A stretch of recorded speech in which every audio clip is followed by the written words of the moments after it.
हरिओम। हम लोग जब छोटे थे तो माता जी कहा करती थी कि एक कहावत समझ लीजिए उसको कि अपनी इज्जत अपने हाथ। जब उस अवस्था में गुरु की प्राप्ति हुई, सत्संग की प्राप्ति हुई, तो गुरु जी ने उसको और अच्छे ढंग से समझाया। गुरु जी को उदाहरण देते थे कि एक बार एक चित्रकार ने बहुत सुंदर सी सीनरी बनाई और सीनरी बनाकर वो बहुत संतुष्ट भी था अपने आप में। और इसके बाद उसने सीनरी बना के उसको एक सार्वजनिक स्थान पर रख दी और नीचे लिख दिया कि इसमें कोई कमियां हो तो बताएं। एक बोर्ड लगा दिया, कमियों पे टिक लगाएं, और लगा के वो चला गया। अगले दिन सुबह आया तो उसने देखा पूरी सीनरी कमी के टिक से पटी पड़ी है। सब में टिक लगी, ये कमी, ये कमी, ये कमी, ये कमी, सब में क्रॉस। बड़ा अपने आप में वो थोड़ा दुखी हुआ। उसने अपने गुरु से पूछा कि मैंने तो इतनी सुंदर अद्भुत सीनरी बनाई और लोगों ने इसमें इतनी कमियां निकाल दी। गुरु ने कहा कि आज फिर वैसे ही सीनरी बनाओ बिल्कुल, और आज उसके नीचे लिख देना, बोर्ड लगा देना लिख के कि इसमें अच्छाइयों पर टिक लगाएं। उसने वही काम किया, सीनरी बनाई और नीचे लिख दिया कि अच्छाइयों पे टिक लगाएं। फिर अगले दिन सुबह आया तो पूरी सीनरी में अच्छाइयों को टिक लगे हुए, सही सही सही सही सही, बल्कि अच्छाइयों के टिक कुछ अधिक थे।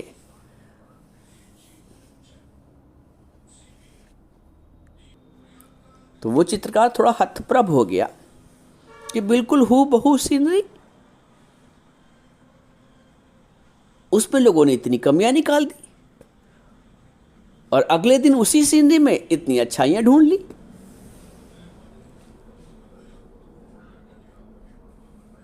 ये जो दृष्टांत है ये हमें ये बताता है कि हमने अपनी क्या वैल्यू कर रखी है अपने आप की। अपने आगे कौन सा बोर्ड लगा रखा है, अच्छाइयों का, अच्छाइयों देखने का, कि बुराइयां। हमने किस स्तर पे अपने आप को जीवन में खड़ा कर रखा है। हम सकारात्मक हैं या नकारात्मक जीवन में, किसी भी संदर्भ में। अगर सकारात्मकता जीवन में है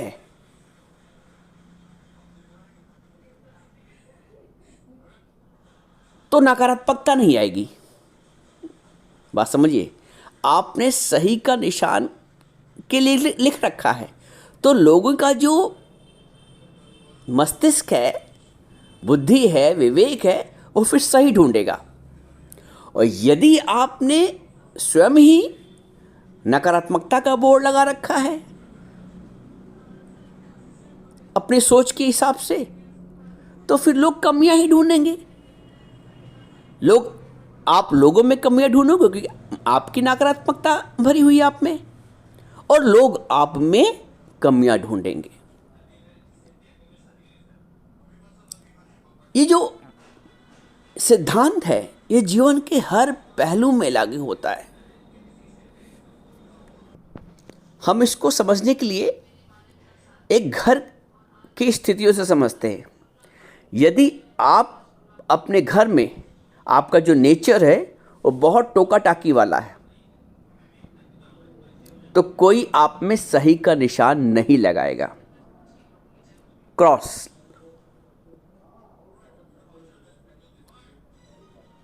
किसी को पसंद नहीं है टोका टाकी, दखल देना, बीच बीच में बोलना, अपने आप को श्रेष्ठ समझना। ये भी एक बीमारी है, अपने आप को सही समझना और श्रेष्ठ समझना। हर छोटा आपके हिसाब से बुद्धू है, आप उससे श्रेष्ठ हैं। कल की अगर देवरानी आएगी उससे आप श्रेष्ठ अपने आप को समझेंगी, बहू आएगी तो उससे आप अपने आप को श्रेष्ठ समझेंगी। वो कुछ सही भी कर रही होगी तब भी आप कुछ ना कुछ उसमें नुक्स निकालना चाहेंगी, क्योंकि आप बड़ी हैं, आप श्रेष्ठ हैं, आप में बड़प्पन का अभिमान है, बड़प्पन का भाव है। और ये जो स्वभाव है टोका टाकी वाला, ये अगले को कभी पसंद नहीं आता है। तो अगला आप में सही का निशान कैसे लगाएगा जब आपने स्वयं ही क्रॉस का बोर्ड, गलत का निशान अपने नेचर में लगा रखा है। सत्संग आप सुन रहे हैं, आज से ही स्वभाव परिवर्तन करिए और अच्छाइयाँ देखना शुरू करिए। लोग आप में अच्छाई देखना शुरू कर देंगे। आप मौन रूपी अच्छाई अपनाइए, शांति रूपी अच्छाई अपनाइए, कम बोलिए, कम टोका टाकी करिए, लोग आपको सही समझेंगे। क्योंकि बोलत बोलत भय विकारा, बिन बोले जय जयकारा। बोलने से विकार होता है और मनुष्य की जुबान दो काम करती है, एक खाने की बहुत शौकीन और दूसरा बोलने की बहुत आदत। बोलत बोलत भय विकारा, बिन बोले जय जयकारा। जो कम बोलते हैं उनकी जय जयकार होती है, जो गंभीर रहते हैं उनकी जय जयकार होती है। जो अधिक बोलते हैं, हर समय दखलंदाजी करते हैं, टोका टाकी करते हैं, उनकी वैल्यू नहीं रहती है। तो अपनी इज्जत अपने हाथ।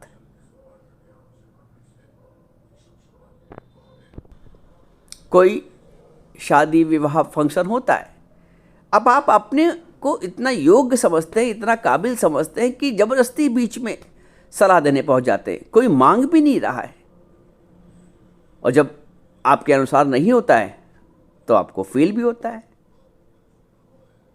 और यदि कुछ त्रुटिपूर्ण हो गया तो फिर आपको दोष भी मिलेगा। तो ऐसी पहल क्यों करो? कोई मांगे तो दो, कोई पूछे तो बताओ। फ्री के सलाह क्यों देने लगते हो? फ्री के सलाहकार क्यों बन जाते हो? कम बोलो, सलाह देने से बचो। कोई आए, सम्मान दे और पूछे, अवश्य बताओ। लेकिन जहां हमारी शब्दों की वैल्यू ना हो, अपने शब्द संभाल के रखो। वचन संभाल के बोलिए, वचन के हाथ ना पाओ। चुप कर जाओ, कम बोलो, मत बोलो, पूछे तो बताओ, मांगे तो दो। तीसरा, अपने को श्रेष्ठ जताने के चक्कर में आप अगले की कमियां निकालना शुरू कर देते हैं। अब किसी को अपनी कमियां सुनना पसंद नहीं है, जो व्यवहारिक है वो बता रहा हूं। चूंकि तुम्हें अपने को श्रेष्ठ दर्शाना है, अपने को श्रेष्ठ कैसे दर्शाओगे? जब अगले की कमी निकालोगे, जब अगले को कमतर मानोगे, अपने को बेहतर मानोगे। तो हर व्यक्ति अपने आप को बेहतर सिद्ध करने में लगा हुआ है, छोटे से लेकर बड़े तक। संयम है नहीं। संयम क्यों नहीं है? क्योंकि ज्ञान नहीं है। गंभीरता है नहीं, क्योंकि ज्ञान नहीं है। पेशेंस है नहीं, धैर्य है नहीं, क्योंकि ज्ञान नहीं है। जो ज्ञानी है वो धैर्यवान है। यदि श्रेष्ठ है भी तो उसे श्रेष्ठता का अभिमान नहीं है,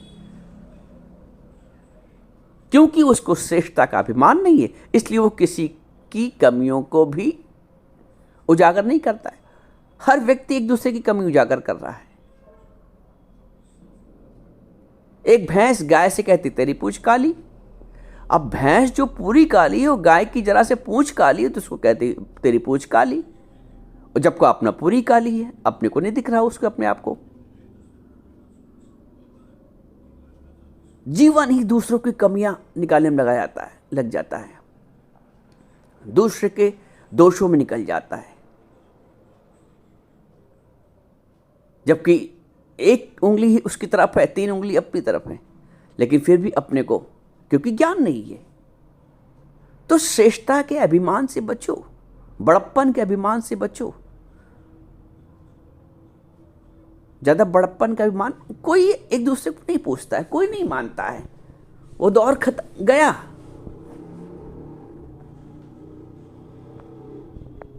ये श्रेष्ठता का अभिमान ही तुम्हें निंदा करने के लिए उकसाता है। हाँ भाई, मेरे जमाने में ऐसा नहीं होता था, आजकल की बहुएं बेटियां आके तो, आपका जमाना कुछ और था। अब जनरेशन गैप है, उसको समझते क्यों नहीं आप लोग? क्यों जबरदस्ती अपनी थोप रहे? कोई मान रहा है? अरे तुम्हारे घर में तुम्हारी बेटी बेटे तुम्हारा नहीं मानते हैं, और किस पे तुम प्रयास करोगे? लेकिन जीवन इसी में कट जाता है। कोई समझे, कोई माने, मेरी चले, छोड़ो अपनी चलाना, तुम शांत रहो, कोई शोर नहीं। जीवन में शोर तभी तक है जब तुम अशांत हो। गुरु कहता है तुम शांत रहो, कोई शोर नहीं, दुई दूर करो, कोई और नहीं। ज्ञान तो हमें ये सिखाता है कि भगवत दृष्टि रखो, भगवत भाव रखो। जब भगवत भाव रखोगे ना तो किसी का दोष दिखोगे, ना किसी से द्वेष होगा, ना किसी की निंदा करोगे, ना किसी की चुगली करोगे।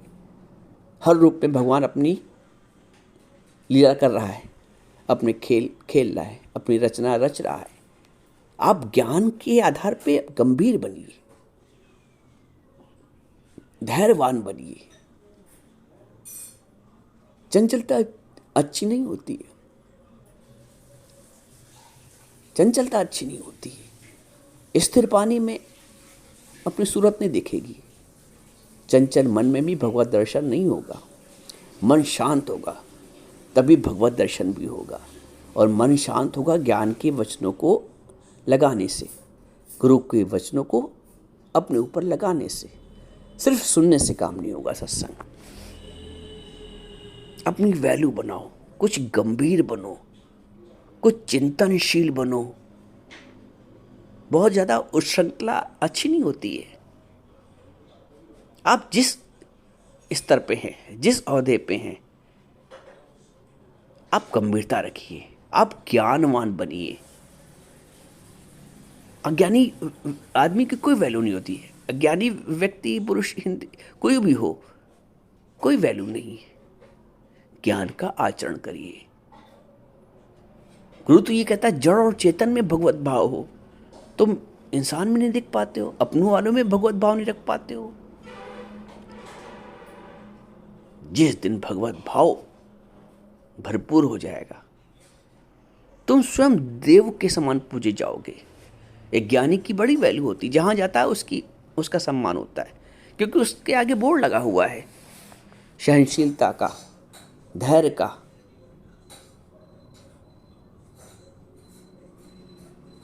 ये जो धीरज है, ये जो धैर्य है, यही धर्म है। अपनाओ आज से ये धर्म। कम बोलो, कम टोका टाकी करो, बहुत ज़्यादा सलाह देने से बचो। कोई पूछे तो दो,